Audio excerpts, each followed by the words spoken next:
This program is presented by University of California Television. Like what you learn? Visit our website or follow us on Facebook and Twitter to keep up with the latest UCTV programs.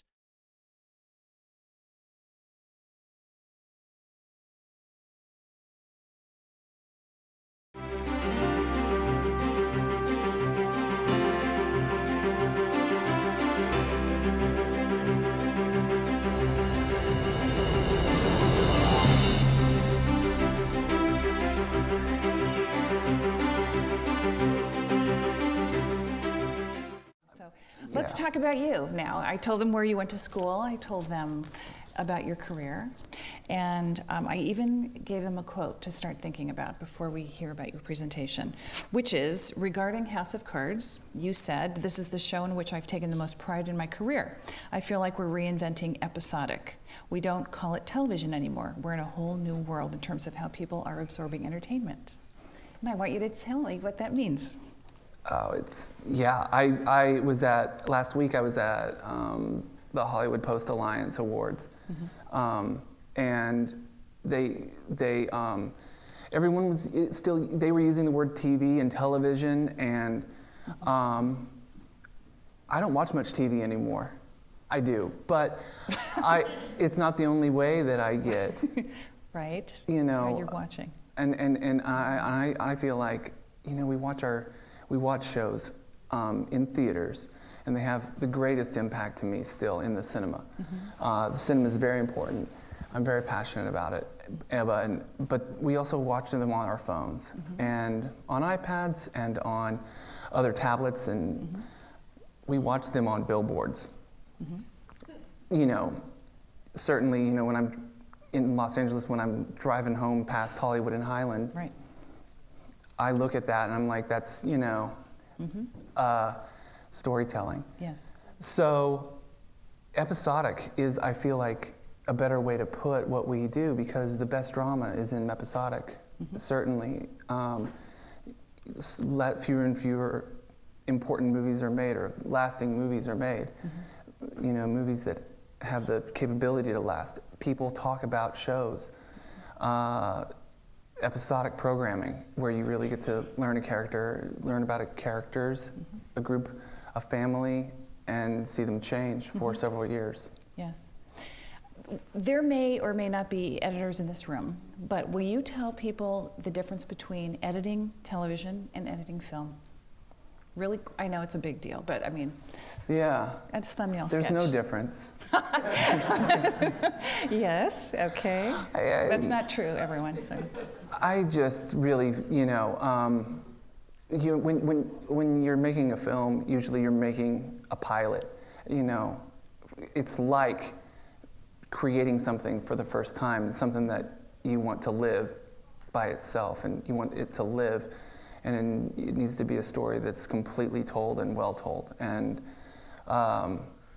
it's very precious, you know, and it's a big privilege to be making a film, you know, at any level, to be making a feature.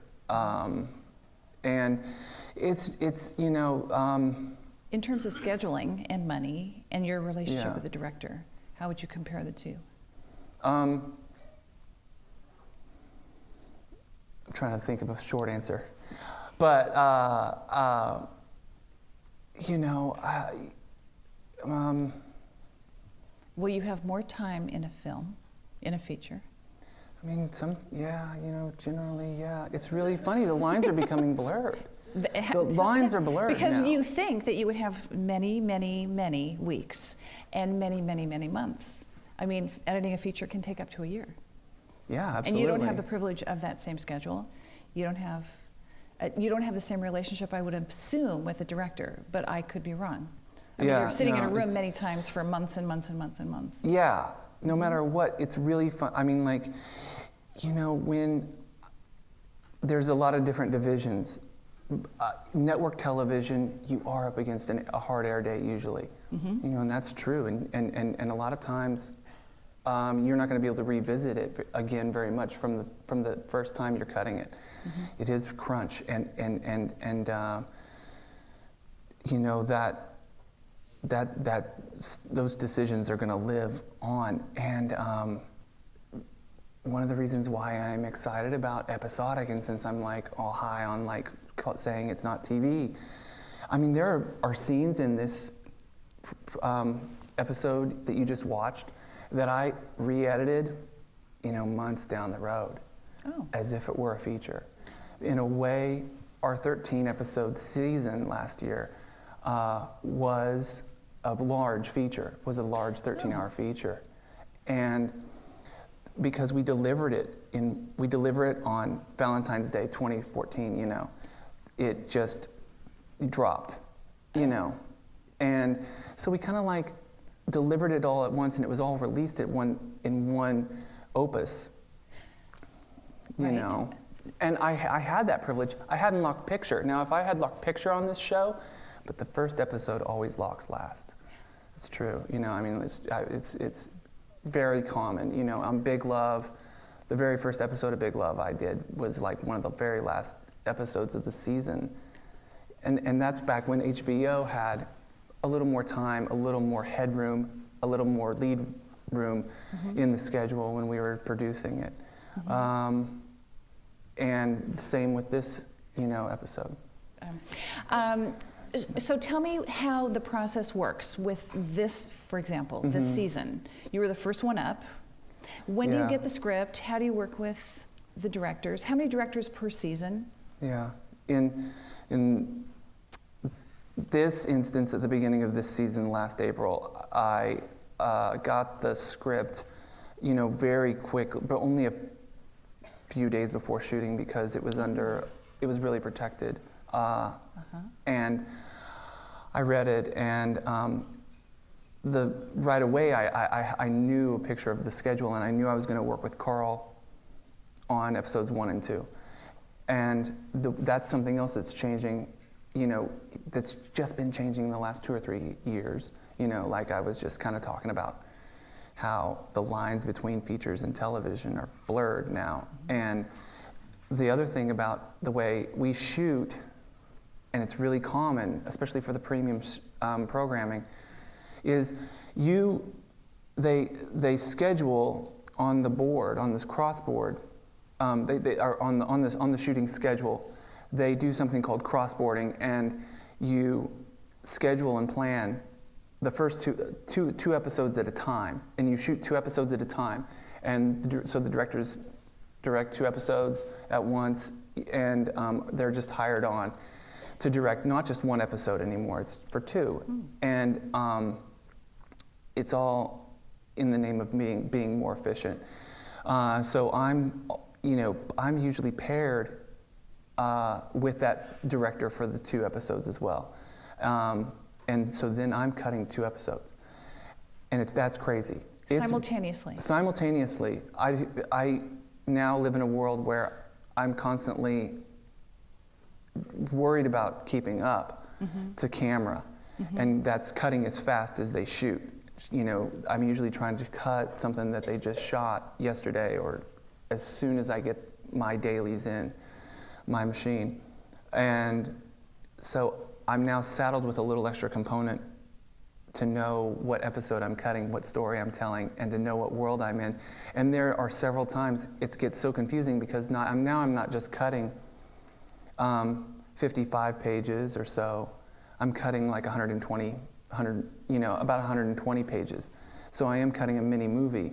And they shoot for 20 days. They shoot 10 days per episode on House of Cards. I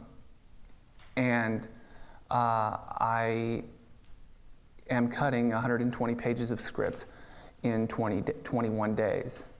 And then I've got like a day or two to noodle around with and throw in some music and play with some sound. Because I don't have a dedicated assistant generally myself. I've just kind of like started working on my own because on House of Cards we actually do use a pool of assistants. And editing is as Frank Pearson worked with Byron and was the president of the Motion Picture Academy twice and president of the Writers Guild twice. And he actually said that if there were two guilds that should be joined, it would be the Editors Guild and the Screenwriters Guild, because editing is the final rewrite of the screenplay. The editor holds the final product in his or her hands. It's an incredible creative tool to be an editor. It's a phenomenal career, actually. It's always, yes. There's an extraordinary amount of power you have in the cutting room. There's a lot of chances that I've been told several times, make something out of nothing. Yeah. Save this or fix this, and you're rewriting and you're creating something. That because when you've got to start with a good script, and you've got to rewrite your script, and you've got to rewrite that rewrite and rewrite it again, and you've got to make sure you have the best possible story first, and you really have to put that time into the script.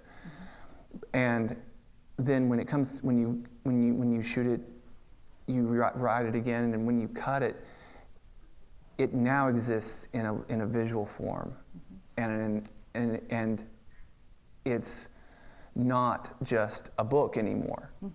And so you have to do what's the best for the story, to have that impact.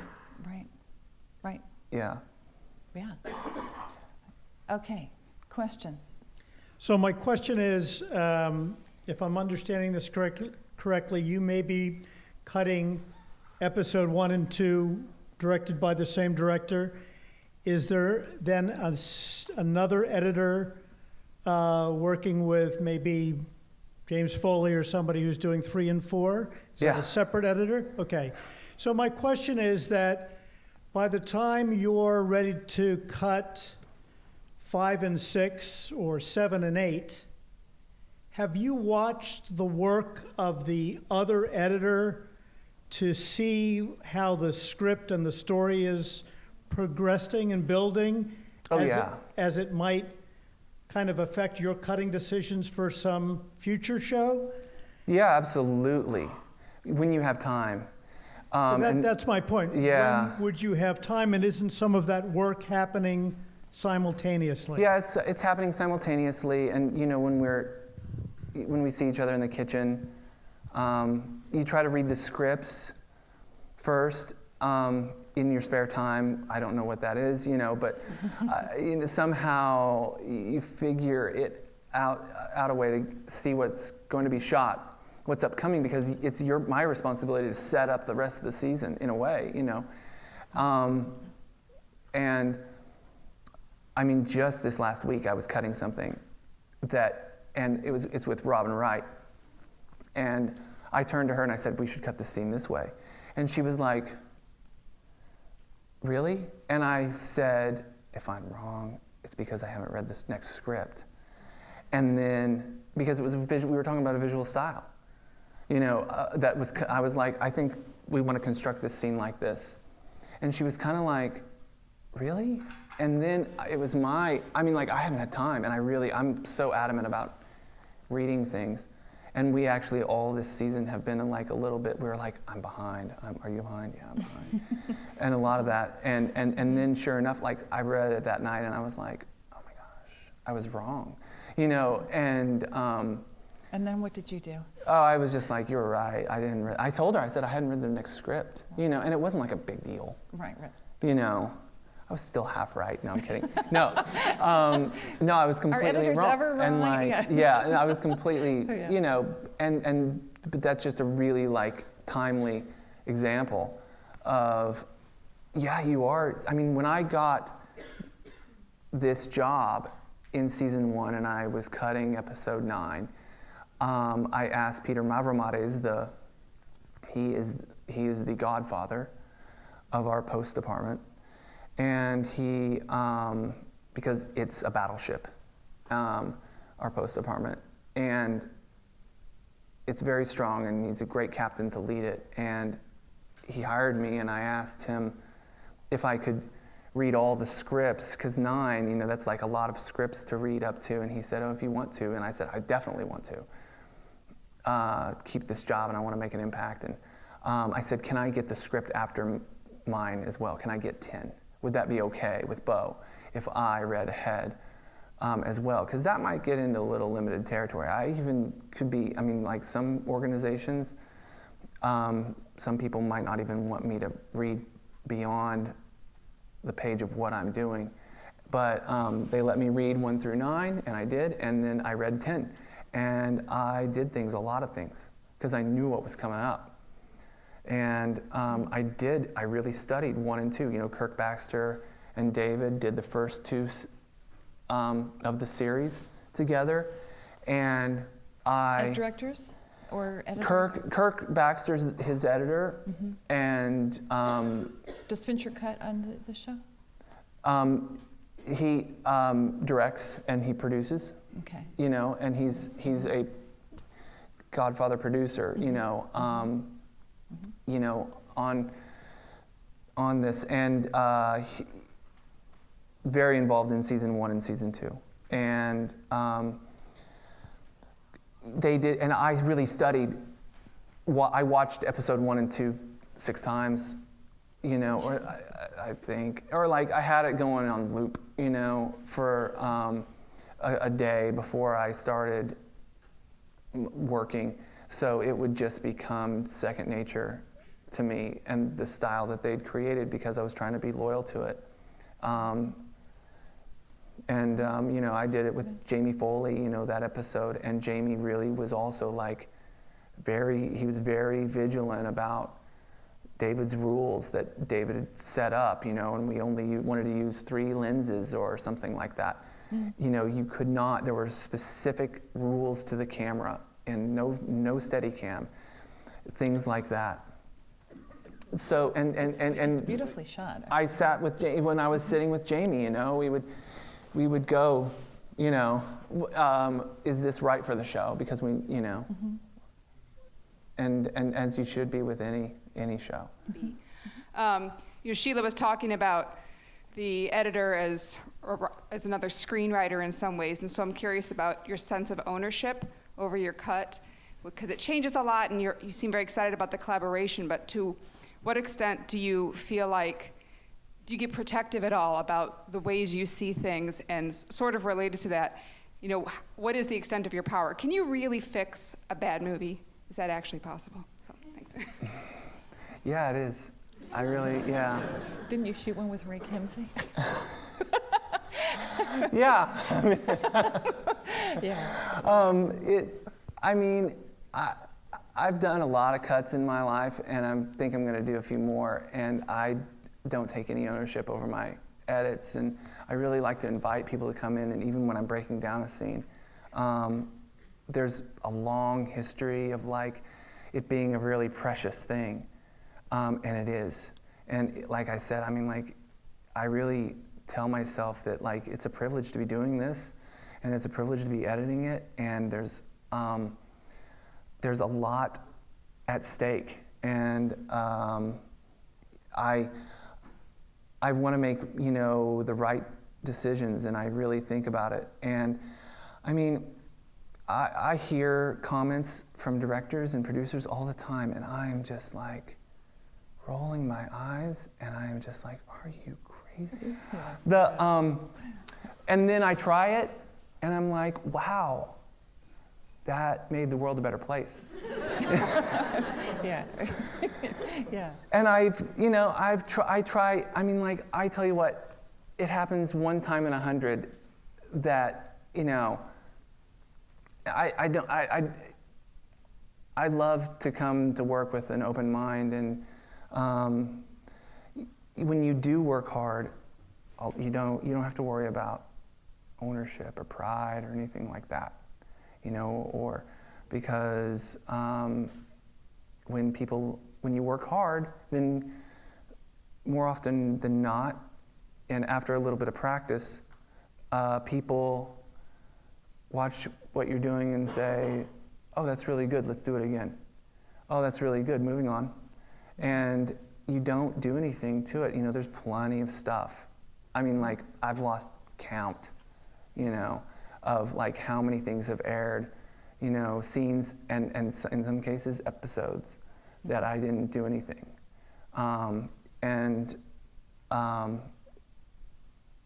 You know, It is unusual to have such a great relationship with the directors.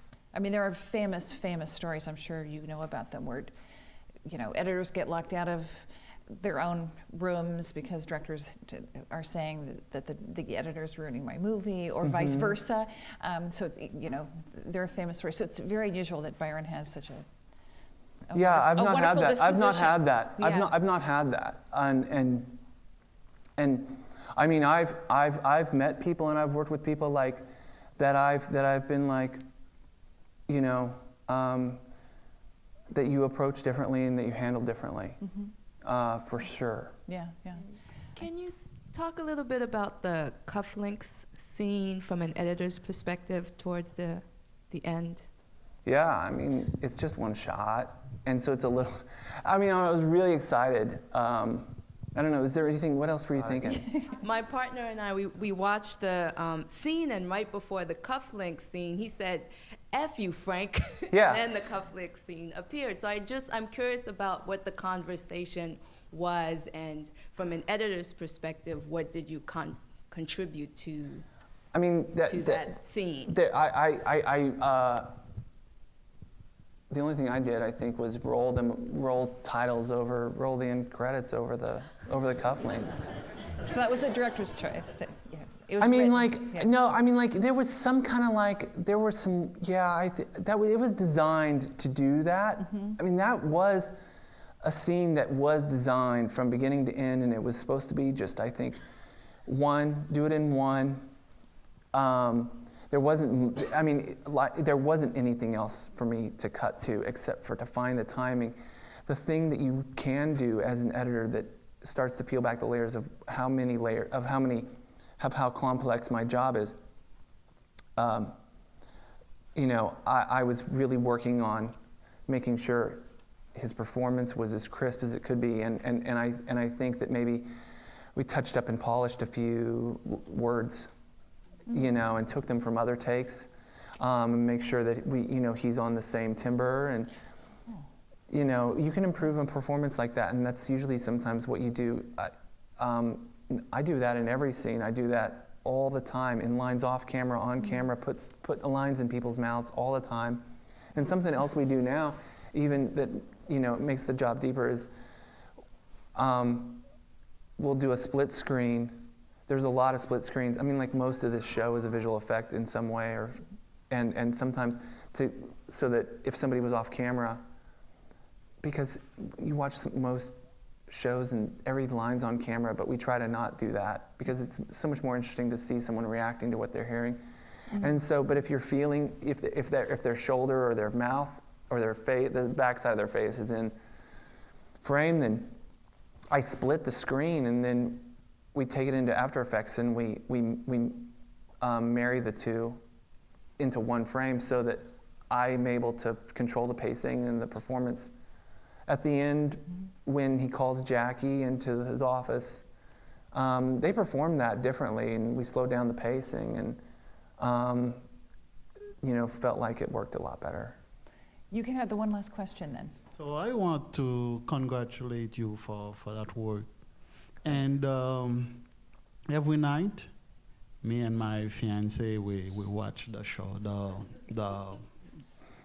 But it's a very good job. And I hate Underwood.